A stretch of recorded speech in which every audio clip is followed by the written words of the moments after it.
I have never seen anything like this. How much more are you hiding? Diversity is not just something that is coming about now. That diversity goes back to the Marvel Comics. Marvel Comics was always, I've always said, we're just trying to emulate what the comics have been doing so well for so many decades.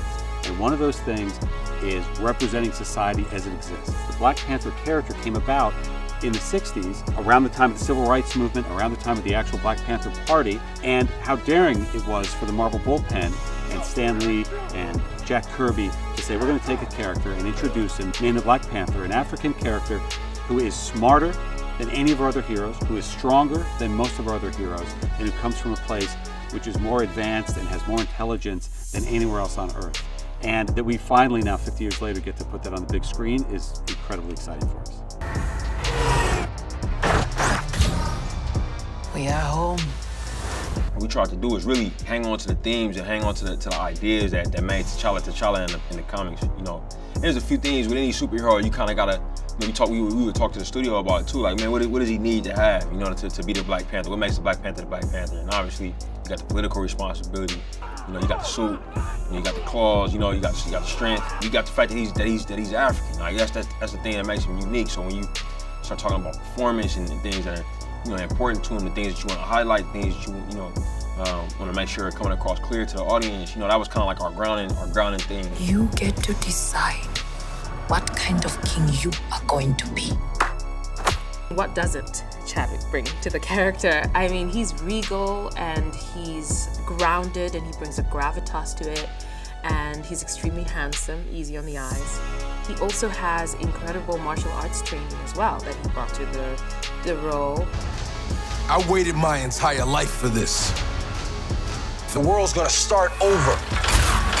I'ma burn it all. He's from the hood, he's from Oakland, you know? He's a very, very smart guy. He's very intelligent, and he dresses comfortable. He doesn't have to dumb himself down or try to dress up to make anybody else feel comfortable. He's gonna be who he is, you know? Clothes is very street, urban, but high-end fashion. You know, he has good taste.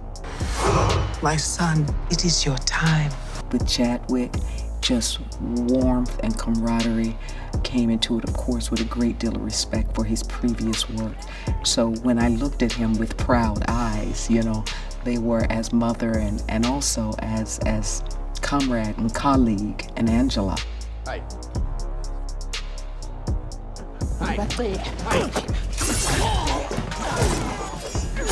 We went through a lot of stunt training. It was very, very interesting. We worked with some fantastic trainers for a good amount of time. Very specific things that when my character makes a command, does something with her staff. We use staffs, which are like basically very, very sophisticated spears made out of our special metal vibranium. So we're able to do a lot with them. They're not, you look at them, oh, they just have a stick. No, it's not just a stick, which you'll learn shortly if you try and mess with it. So, like, you know, it was very cool. And we're able to find a beautiful grace in these women and also a ferocity. And I think that's a really great combination.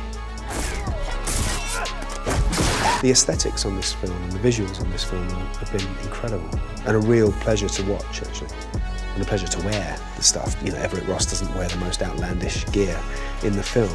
There are people who, you know, pushing the boat out a little bit more than he is, but just to look at what people are wearing, look at the hair, look at the makeup, look at the sort of the scarification, the sort of the ornaments on people's faces and in ears, and you know, it's pretty amazing. It's hard for a good man to be a king. You look at the reasons behind why he's doing it from a personal standpoint, from the sense of how much loss he's felt, how long it's set inside of him, regardless of how far he's taken it, regardless of how negative the steps may be. It comes from the origin of those things come from a justified point. I was enthusiastic about how Wakanda was being presented initially. I think it has a great villain in the story. I think there's an emotional connection to his story, which makes the story complex. And I felt like, you know, there was a lot of ground that we didn't cover in Civil War, that we had a lot of room in this one, and they took a lot of room. And So I was enthusiastic about everything that we were about to do. Wakanda forever! Wakanda forever! Hamid!